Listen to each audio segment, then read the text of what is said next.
उसके बाद जब आपने खबरें भी सुनी, बातें भी सुनी, तो एक चीज तो क्लियर हो गई है, आने वाले दिनों में मुश्किलात में बहुत इजाफा होगा। डॉक्टर एस जयशंकर इंडिया के फॉरेन मिनिस्टर एमरजेंसी इंडिया से इजराइल की तरफ रवाना हो चुके हैं। Anti-Semitism is a cancer. वो नेतन्याहू से मिलने जा रहे हैं। सिडनी पर हमला करने वाला आखिर कौन था? जो हमला करने वाला था, जो टेररिस्ट था, वो पाकिस्तानी था। बताते हुए मुझे बड़ी प्रसन्नता हो रही है कि ऑपरेशन सिंदूर 2.0 का स्क्रिप्ट लिख दिया गया है। The LET and the TRF, the organizations responsible for the heinous attack in Palagrum, were designated by the Trump administration as foreign terrorist organizations. और अब बिल्कुल स्पष्ट कर दिया गया है कि पहलगाम का जो दायित्व है वो पूरी तरह से पाकिस्तान पर है। NIA ने आज अपनी चार्जशीट दाखिल कर दी और नेतन्याहू का ऑस्ट्रेलिया को लेके एक बड़ा बयानिया सामने आ गया। और हिंदुस्तान के साथ इसराइल का जो कॉपरेशन था उसमें कोई छुपी हुई बात तो नहीं थी।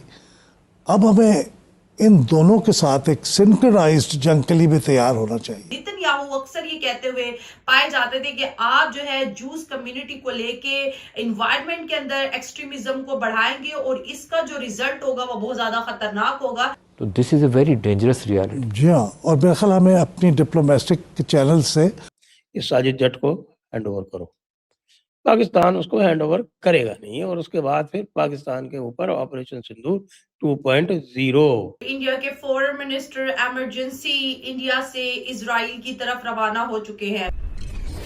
जय हिंद दोस्तों, a very warm welcome to Hindustan special channel. विदेश मंत्री एस जयशंकर आज इजराइल पहुंचे।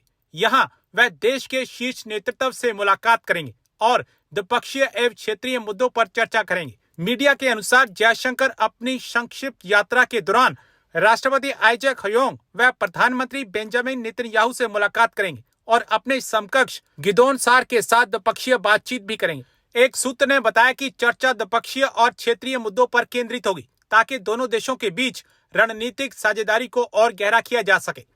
उनकी यात्रा से कुछ दिन पहले इजराइल के प्राइम मिनिस्टर नेतन्याहू ने अपने भारतीय समकक्ष नरेंद्र मोदी से बातचीत की थी, जिस दौरान दोनों नेता बहुत जल्द मिलने पर सहमत हुए। यह दौरे इसलिए महत्वपूर्ण थे क्योंकि भारत इजराइल के साथ रणनीतिक साझेदारी और मजबूत करना चाहता है। आपको यहां बता दें कि दोनों देश मुक्त व्यापार समझौते पर हस्ताक्षर करने की दिशा में तेजी से आगे बढ़ रहे हैं।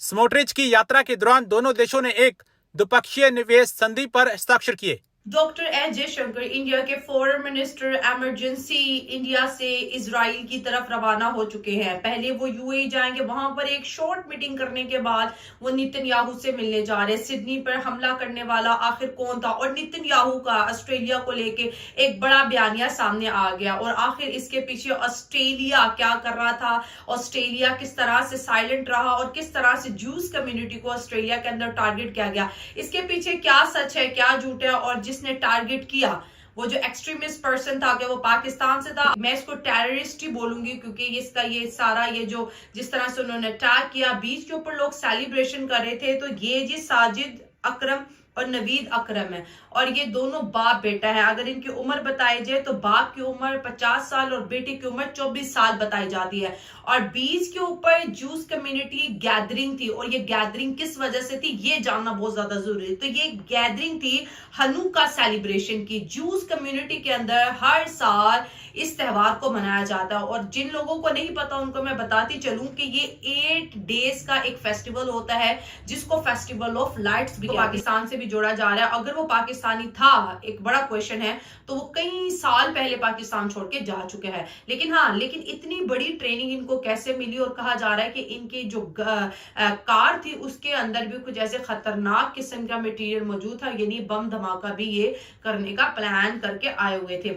अच्छा, डॉक्टर एस जयशंकर जो है इस वक्त नेतन्याहू से मिल रहे हैं। ईरान ने भी इस अफसोसनाक वाकये के ऊपर जी अपनी एक वो कहते हैं ना कि कंडोलेंसेस शेयर की है नेतन्याहू के साथ। और डॉक्टर एस जयशंकर इस वजह से जा रहे हैं क्योंकि आपको पता है कि इस वक्त इसराइल और इंडिया के बीच जो है डिफेंस का एक बहुत बड़ा जो है एक इन्वॉल्वमेंट सामने आ रही है क्योंकि इसराइल जो है अपने डिफेंस से रिलेटेड जितनी भी फैक्ट्री है उनको इंडिया के अंदर वो मुंतकिल करने का सोच रहे हैं। इसके साथ साथ हम देखते हैं और भी बहुत ज्यादा डिफेंस प्रोजेक्ट है जो इंडिया और इसराइल के बीच जो है इस वक्त हमें दिखाई दे रहे हैं। और इस वजह से डॉक्टर एस जयशंकर एक तो उनका ये कंसर्न्स है टेररिज्म को लेके, उसके ऊपर बात करेंगे, एंड सेकंड जो है अपने डिफेंस को किस तरह से स्ट्रॉन्ग करेंगे इसके ऊपर भी बात करेंगे।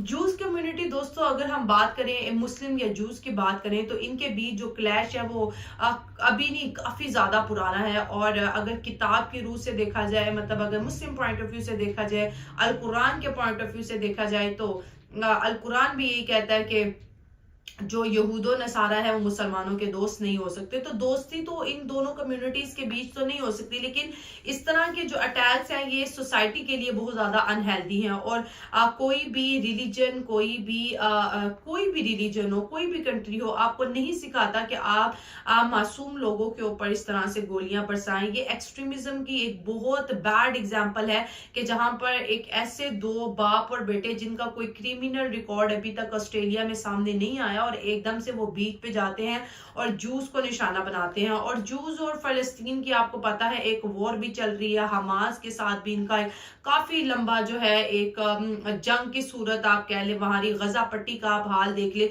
उसके बाद जो है मुस्लिम जो उम्मा है या मुस्लिम कम्युनिटी है, जो मुस्लिम लीडर्स हैं, वो काफी ज्यादा इसराइल से नाखुश नजर आते हैं। लेकिन इसका हरगिज ये मतलब नहीं है कोई भी जो है ऐसे उठे और वो जूस हैं, वो मुस्लिम हैं, वो हिंदूज हैं, वो क्रिश्चियंस हैं, इस तरह के वाकयात नहीं होने चाहिए। और इस वक्त ऑस्ट्रेलिया की इंटेलिजेंस एजेंसी के ऊपर बहुत बड़ा क्वेश्चन ये है कि एक ऐसा मुल्क जहां पर जूस बहुत ज्यादा सेफली रह रहे थे, किस तरह हो सकता है कि इतना बड़ा मास्टर प्लान तैयार होता है और एक ऐसी जगह जहां पर हनुका फेस्टिवल ऑलरेडी सेलिब्रेट हो रहा है, टाइट सिक्योरिटी है, उसके बाद 6 गन बाप और बेटा वहां पर कैसे ले आते हैं और वो अंधाधुन लोगों के ऊपर चलाना शुरू कर देते हैं। तो ऑस्ट्रेलिया का कहीं ना कहीं यहाँ पर इंटेलिजेंट फेलियर्स भी है। लेकिन हाँ, दूसरी तरफ जो मीडिया वॉरफेयर है, इंफॉर्मेशन वॉरफेयर है, उसमें भी मैं आपको बताती चलूं कि कोई भी खबर हो, जैसे मैं इंडिया और पाकिस्तान की बात करती हूँ, तो दोनों की जो नेशनल मीडिया है वो हमेशा इस कोशिश में होती है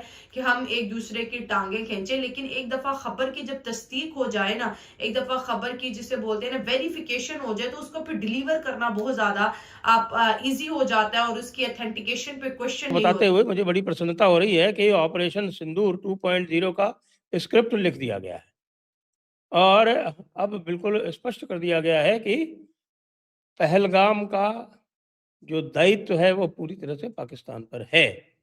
एनआईए ने आज अपनी चार्जशीट दाखिल कर दी। जी हाँ, एनआईए ने एलईटी और टीआरएफ दी रेजिस्टेंस फ्रंट, ये दी रेजिस्टेंस फ्रंट क्या है? ये दी रेजिस्टेंस फ्रंट जो है वो एलईटी का ही फ्रंट है वस्तुतः, एलईटी का बदला हुआ नाम है।